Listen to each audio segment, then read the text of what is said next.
Assalamualaikum students, how are you? I hope you are fine and safe at your home. I am your teacher Aisha Ali. Today we are going to discuss our subject, that is social study. We are using our book Know Your World 6, and this is the lecture about class 6. As we know, we have covered our midterm syllabus. We are revising our syllabus now. We will start today with chapter number 5, and topic name is Alexander the Great. Circa 356 BCE to 323 BCE. Now, look at here students, I am going to show you something. Yes, what is this? What is this? Yes, who will tell me what is this? This is the map of world. What is this? This is the map of world. अच्छा, SST में हम पढ़ते हैं बहुत ज़बरदस्त चीज़ें हैं. तो हमने क्या देखा अभी? वर्ल्ड देखा.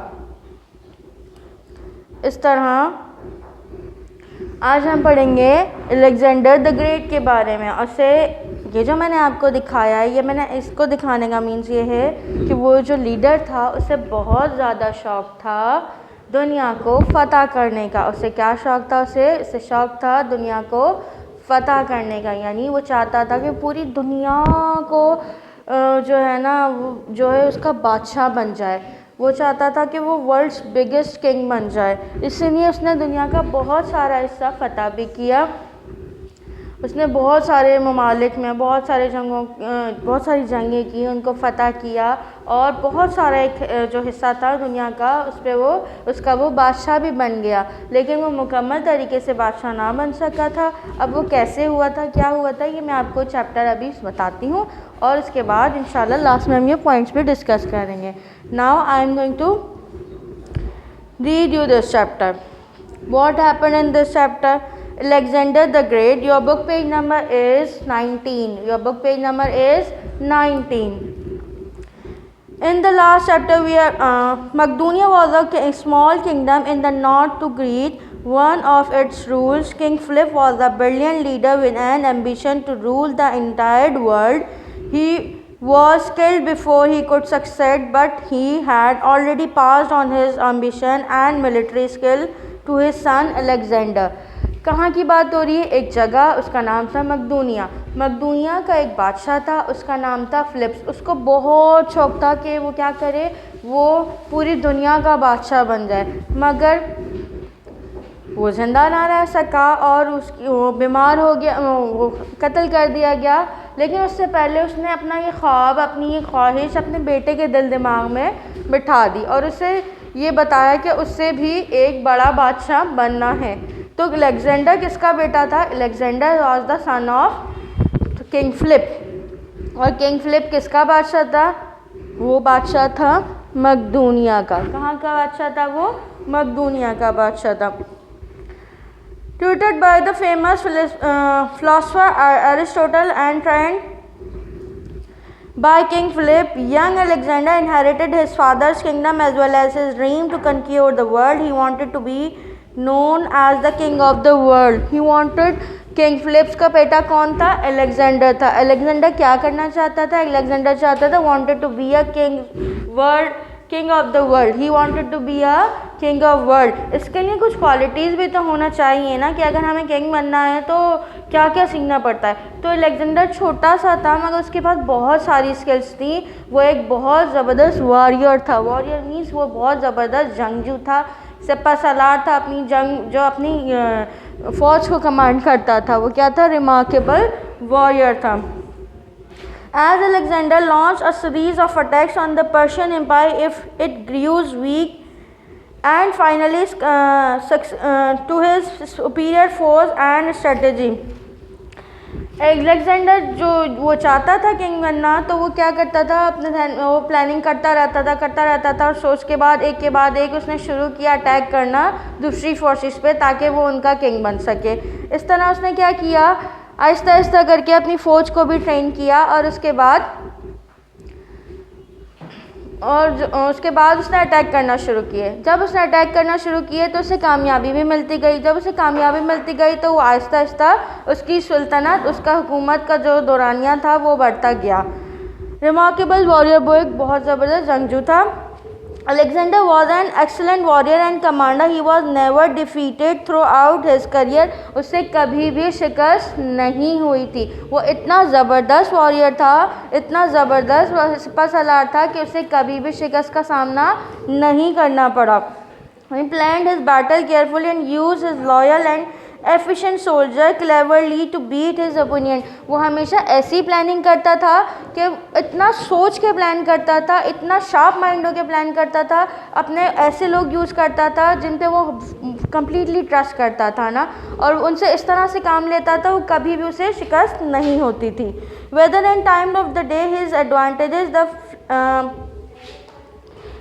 The flanks is an orderly formation in which soldiers stand close together. Alexander used this formation to break many opponent defense.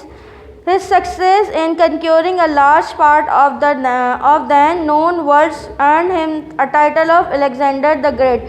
उसकी इसी कामयाबी की वजह से दुनिया में उसे अलेक्जेंडर द ग्रेट कहा जाता है, क्योंकि उसे कभी भी शिकस्त नहीं हुई थी। वो हमेशा प्लानिंग बहुत अच्छी करता था, अपने लोगों का इस्तेमाल बहुत अच्छा करता था।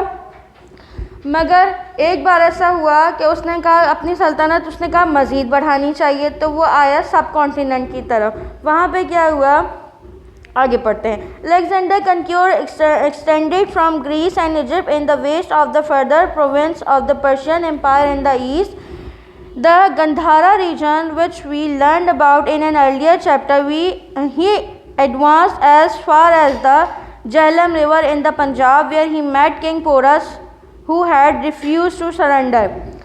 जब वो सब कॉन्टिनेंट की तरफ आया तो वहाँ उसको उस वक्त जो हुकूमत करता था, वो जो बादशाह था उसका नाम था किंग पोरस। और वो एरिया कौन सा था, वो एरिया था झेलम। जहाँ आपने झेलम का नाम सुना होगा ना, पंजाब में दरिया का नाम है झेलम, तो झेलम के किनारे उसने अपना स्टे किया। और वहाँ पे रूल कौन करता था, वहाँ पे रूल करता था किंग पोरस। कौन का रूल करता था, किंग पोरस। वो किससे उसका सामना, उसको किस फोर्स का सामना करना पड़ा, उसे किंग पोरस की फोर्स का सामना करना पड़ा। देन क्या हुआ, उनकी आपस में जंग शुरू हो गई। अब वो चाहता था कि वो अपनी जगह को सेव करे, और जो किंग अलेक्जेंडर था वो चाहता था कि जो है मैं इसे फतह कर लूँ और यहाँ पे जो है मैं अपनी सल्तनत कायम कर लूँ। दोनों में जंग हुई। पहली बार में तो है अलेक्जेंडर जीत गया। देन लेकिन क्या हुआ, पोरस को भी गुस्सा था। पोरस ने दोबारा लड़ाई की और दोबारा उसने जो है, पोरस के पास बड़े बड़े हाथी थे। पोरस की फ़ौज, यहाँ सब कॉन्टिनेंट में हमारे पास एलिफेंट होते हैं, तो वो एलिफेंट्स के साथ जंग करता था, और जो अलेक्जेंडर की फ़ौज जंग करती थी उसके साथ उनके पास घोड़े हुआ करते थे। तो किंग पोरस को ये फ़ायदा हुआ कि उसके पास हाथी थे तो वो ज़्यादा ताकतवर महसूस होता था। अलेक्जेंडर क्या था, अलेक्जेंडर के पास घोड़े थे, तो घोड़ों की वजह से वो हाथी की हाइट तक नहीं पहुंच पाते थे, जिसकी वजह से उसकी फ़ौज, उसकी आर्मी जो थी काफ़ी ज़्यादा इंजर्ड हो गई, तो जिससे उसकी फ़ोर्स काफ़ी पीछे चली गई। और उस बार क्या हुआ, सेकेंड अटैम्प्ट में पोरस की फ़ौज को फतह हुई। लेकिन उसके बाद भी ऐसे कम्प्लीटली ऐसा नहीं हुआ, लेकिन दोनों ने स्टे किया अपनी अपनी जगह पे। उसके बाद क्या हुआ, उसके बाद मज़ीद चाहता था अलेक्जेंडर कि वो जंग करे, लेकिन उस साल वो बहुत बीमार हो गया। और जब वो बीमार हुआ तो वो उसकी फ़ौज जो है उसकी सरबराही मुकम्मल तरीके से नहीं कर सका। अब जब वो नहीं कर सका तो उसी साल उसकी डेथ भी हो गई। जब उसकी डेथ हुई तो उसके एम्पायर को उसके जैसा कोई चलाने वाला ना था। As Alexander did not have an adult son so to inherit his kingdom, उसका कोई बड़ा बेटा ऐसा नहीं था जो उसके किंगडम को संभालता। His empire was divided between 3 of his generals at his time of his death. जब उसका इंतकाल हुआ, जब उसकी डेथ हो गई, तो उसके बेटा तो उसका कोई था नहीं, तो उसके 3 जनरल जो बड़े बड़े थे, उन 3 लोगों ने उसके बड़े से एम्पायर को 3 हिस्सों में डिवाइड कर लिया। The Indus valley region came under the rule of Greek general Seleucus. और उसके बाद जो इरा था उसका, जो इंडस यानी दरियाई सिंध के किनारे जिस जनरल ने हुकूमत की, उसका नाम था जनरल सेल्यूकस। उसके इरा को हेलेनाइजेशन भी इरा भी कहते हैं। ओके गाइस, मुझे उम्मीद है आपको ये समझ आया होगा और इसको आपने दोबारा से बहुत अच्छे से रीड करना है ताकि हम इसके जो नेक्स्ट असेसमेंट जो भी असाइनमेंट बनाएं, इसके ट्रू फॉल्स भी इसमें से आ सकते हैं, इसकी जो है फिलिंग द ब्लैंक्स भी आ सकती हैं।